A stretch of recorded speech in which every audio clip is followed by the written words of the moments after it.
وانا صغيرة كده عندي عيب خطير جدا، أثر العيب ده على قرارات كتير في حياتي وخلاني يعني أتعكي كتير. أنا كنت من الناس اللي دايما ردود أفعالي عنيفة غير متوقعة، ودايما ببخ في اللي قدامي حتى لو انا من جوايا هشه وبعيط، لكن دايما بصدر صوره ان انا بنت جدعه ب100 راجل، مش محتاجه لحد ومش عايزه اصعب على حد ومش عايزه حد يعطف عليا ولا يشفق عليا.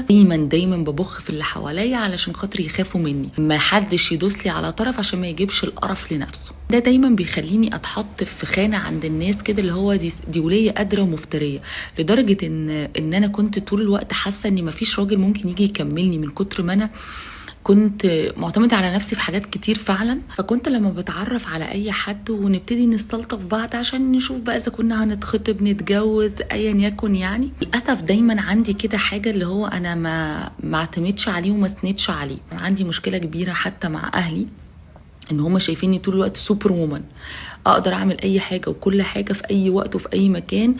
ده كان دايما مشيلني فوق طاقتي ومخليني دايما احاول احسن اختياراتي، يعني لدرجه ما تتخيلوهاش، لان مش عايزه اثبت لاي حد ان انا مش قد المسؤوليه، انا ما يعتمدش عليا. المهم دخل حياتي الراجل ده كان يعني يبان ان هو ضعيف غلبان قوي جنبي. اي حد يشوفنا مع بعض، انتي ازاي ممشياه، انتي ازاي مفتريه كده، انتي ازاي جباره، انتي وهو يا عيني. الشخص ده كان بيخليني اعمل كل اللي هو عايزه بس بدماغه. ازاي يعرف ازاي يحركني ويعرف ازاي في وجوده وفي غيابه يمشي كلامه عليا، لدرجه ان ممكن مثلا حاجة أنا بحب أعملها ومتعودة جدا إن أنا أعملها، لو هو اعترض عليها ما بيعترضش عليها بشكل مباشر، يقنعني علشان يخليني أنفذ اعتراضه على الحاجة من غير ما يقولي عليها لأ. فده كان بيبذل مجهود جبار، يعني علشان خاطر يوصل إن هو ياخد النتيجة اللي هو عايزها لازم يتحلب بمعنى أصح في المجهود.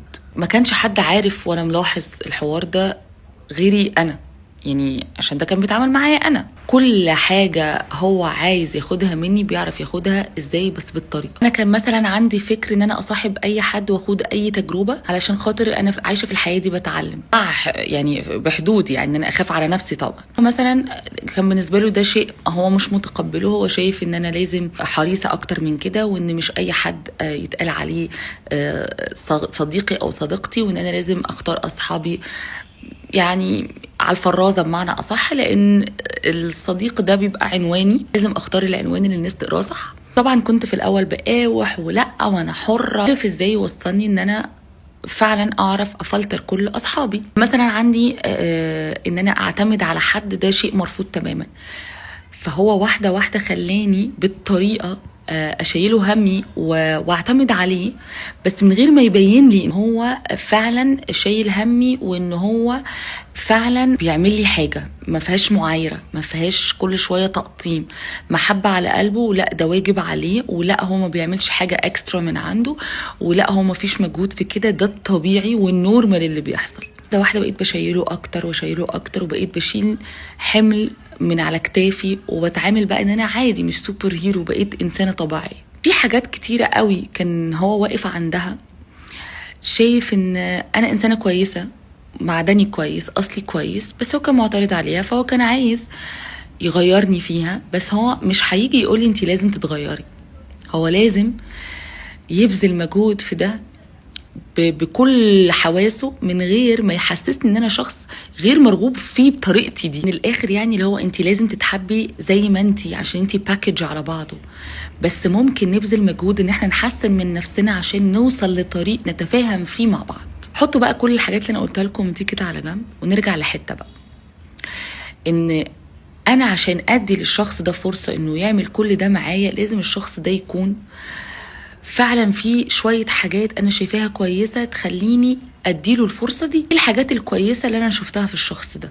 مثلا إن هو بيحترم أهله، مثلا إن هو عارف قيمة نفسه، مش شايف نفسه عليا، بس عارف كويس قوي مقدار اللي يديه لنفسه اللي هو يعني ما يوصلش للغرور، وفي نفس الوقت ما يبقاش هلهوله، ما يبقاش اراجوز، وعارف قيمتي كويس قوي، فبيحافظ عليا كويس قوي قوي قوي قوي عشان هو خايف قوي قوي قوي يخسرني، حتى على سبيل الصداقه والمعرفه. الشخص ده عارف ازاي يبذل مجهود في حبه ويعبر عن حبه بالطريقه الصحيحه، فبالتالي لقى مني انا قدرة استحمالي بتزيد معاه، لان هو ليه رصيد عندي ان انا مهما حصل منه استحمله واقف جنبه وارضى ايا يكن الحال اللي احنا عليه، يعني على الحلوة والمرة مع بعض. المهم ان هو مع الوقت لما الناس قربوا بقى مننا قوي قوي، عرفوا ان هو الشخص ده لا لا لا لا مش هلهولة وشخصيته ضعيفة، عبقري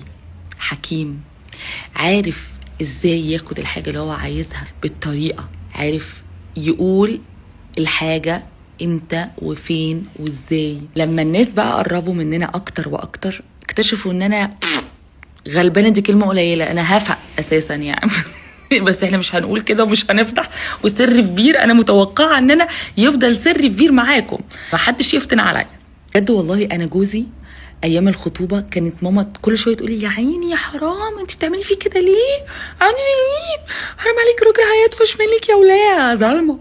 لما ماما قربت يعني كنا لسه في اواخر الخطوبه بنحضر للجواز، قالت لي لا لا لا لا لا ده الله يكون في عونك، ايه ده دماغه ايه ما بتهبطش واكيد هو كمان كان ليه عيوب كتير قوي انا ما كنتش متقبلاها وشايفه ده انا استحاله اعيش معاها، وبالخط العريض عندي مكتوب مرفوض، ولكن قدرت ان انا اغير العيوب دي واحده واحده من غير ما اقول له انت معيوب.